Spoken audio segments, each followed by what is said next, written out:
ಕಷ್ಟ ಪಡ್ಬೇಕು ಅನ್ಕೋತೀವಿ, ಆಗೋದಿಲ್ಲ.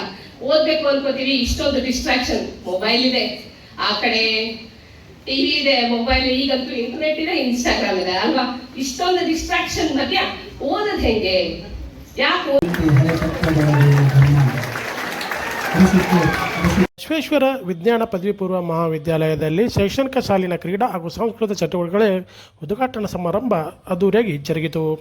ನಗರದ ಬಿವಿವಿ ಸಂಘದ ನೂತನ ಸಭಾಭವನದಲ್ಲಿ ಬುಧವಾರ ನಡೆದ ಬಸವೇಶ್ವರ ವಿಜ್ಞಾನ ಪದವಿ ಪೂರ್ವ ಮಹಾವಿದ್ಯಾಲಯದ 2026-27ನೇ ಶೈಕ್ಷಣಿಕ ಸಾಲಿನ ಕ್ರೀಡಾ ಹಾಗೂ ಸಾಂಸ್ಕೃತಿಕ ಚಟುವಟಿಕೆಗಳ ಉದ್ಘಾಟನಾ ಸಮಾರಂಭಕ್ಕೆ ಸಸಿಗೆ ನೀರೇರುವ ಮೂಲಕ ಎಸ್ ನಿಜಲಿಂಗಪ್ಪ ವೈದ್ಯಕೀಯ ಮಹಾವಿದ್ಯಾಲಯದ ಸ್ತ್ರೀರೋಗ ಹಾಗೂ ಪ್ರಸೂತಿ ವಿಭಾಗದ ಸಹ ಪ್ರಾಧ್ಯಾಪಕರಾದ ಡಾಕ್ಟರ್ ಸಗನಾರಾವ್ ಅವರು ಚಾಲನೆ ನೀಡಿದರು. ಕಾರ್ಯಕ್ರಮದ ಅಧ್ಯಕ್ಷತೆಯನ್ನು ಕಾಲೇಜುಗಳ ಆಡಳಿತ ಮಂಡಳಿಯ ಕಾರ್ಯಾಧ್ಯಕ್ಷ ಗುರುಬಸವ ಸುಳಿಬಾಯಿ ವಹಿಸಿದ್ದರು. ಇದೇ ಸಂದರ್ಭದಲ್ಲಿ ದ್ವಿತೀಯ PUCನಲ್ಲಿ ಅತ್ಯಧಿಕ ಅಂಕ ಗಳಿಸಿದ ವಿದ್ಯಾರ್ಥಿಗಳಾದ ಅನುಷ್ಕಾ ಹುಕ್ಕೇರಿ, ಮಾಳಪ್ಪ ಅನಸೂರ್ ಹಾಗೂ ಪ್ರಶಾಂತ್ ಬಿರಾದಾರ್ ಅವರನ್ನು ಸನ್ಮಾನಿಸಲಾಯಿತು. ಭೌತಶಾಸ್ತ್ರ ಹಾಗೂ ಕನ್ನಡ ವಿಷಯಗಳಲ್ಲಿ 100ಕ್ಕೆ 100 ಅಂಕ ಪಡೆದ ವಿದ್ಯಾರ್ಥಿಗಳನ್ನು ಗೌರವಿಸಲಾಯಿತು. ಕಾರ್ಯಕ್ರಮದಲ್ಲಿ ಕಾಲೇಜು ಆಡಳಿತ ಮಂಡಳಿಯ ಪದನಿಮಿತ್ತ ಕಾರ್ಯದರ್ಶಿ ಡಾಕ್ಟರ್ SM ಗಾಂವ್ಕರ್, ಪದವಿ ವಿಭಾಗದ ಪ್ರಾಚಾರ್ಯ ಶ್ರೀಮತಿ SR ದೇಶಪಾಂಡೆ, ಪದವಿ ಪೂರ್ವ ವಿಭಾಗದ ಪ್ರಾಚಾರ್ಯ ಡಾಕ್ಟರ್ NH ಬೇವಿನಹಳ್ಳಿ, ಸಂಸ್ಕೃತಿ ವಿಭಾಗದ ಕಾರ್ಯಾಧ್ಯಕ್ಷೆ ಶ್ರೀಮತಿ ಪ್ರತಿಭಾ ಕಟ್ಟಿಮನಿ, ದೈಹಿಕ ನಿರ್ದೇಶಕ SN ಮಂಕಣಿ ಹಾಗೂ ಅಕ್ಷಯ ಗಲಗಲಿ ಸೇರಿದಂತೆ ಅನೇಕರು ಭಾಗವಹಿಸಿದ್ದರು. I am very happy. ತುಂಬಾ ಖುಷಿ ಆಗುತ್ತೆ ಈ ತರ ಮುಂದಿನ ವಿದ್ಯಾರ್ಥಿಗಳನ್ನ, ಮುಂದಿನ ಜನರೇಷನ್ ವಿದ್ಯಾರ್ಥಿಗಳನ್ನ ಈ ತರ ನೋಡೋದಕ್ಕೆ.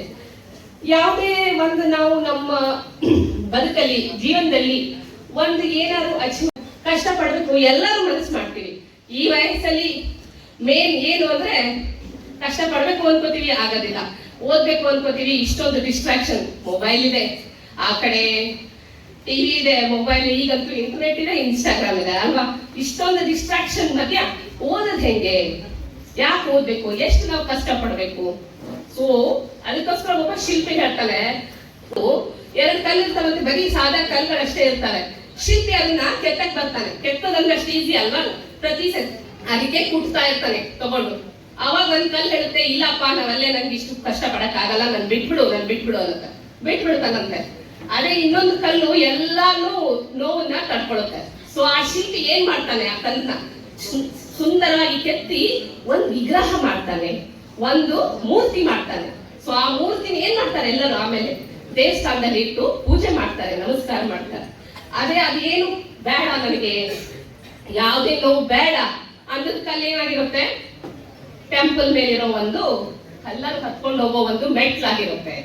ಅವಾಗ ಆ ಕಲ್ಲು ಅಳುತ್ತಂತೆ. ಏನಾರು ಆಗತ್ತಾ?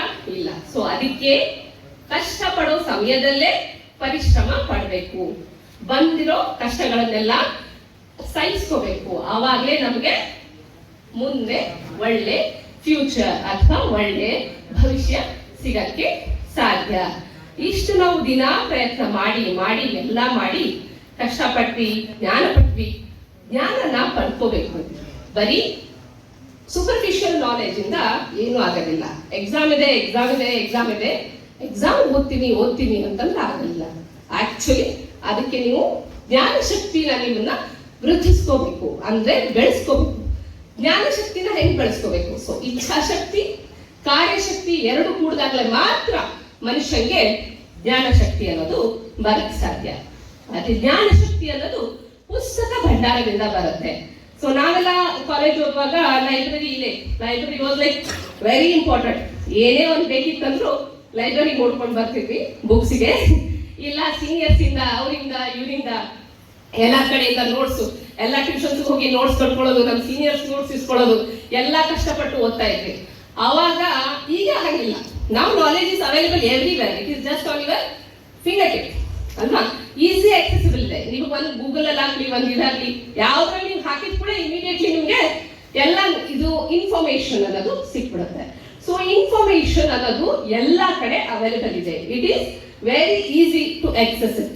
ಅದನ್ನ ನಾವು ಎಷ್ಟು ಪಡ್ಕೋತೀವಿ, ಅದನ್ನ ನಾವು ಎಷ್ಟು ಅರ್ಥ ಮಾಡ್ಕೋತೀವಿ, ಅದ್ರ ಮೇಲೆ ನಮ್ಮ ಮುಂದಿನ ಜೀವನ ನಿಂತಿದೆ. ಸೊ ಯಾವುದೇ ಒಂದು ಟೆಂಪರರಿ ಡಿಸ್ಟ್ರಾಕ್ಷನ್ಗೆ ಒಳಗಾಗ್ಬೇಡ್ರಿ.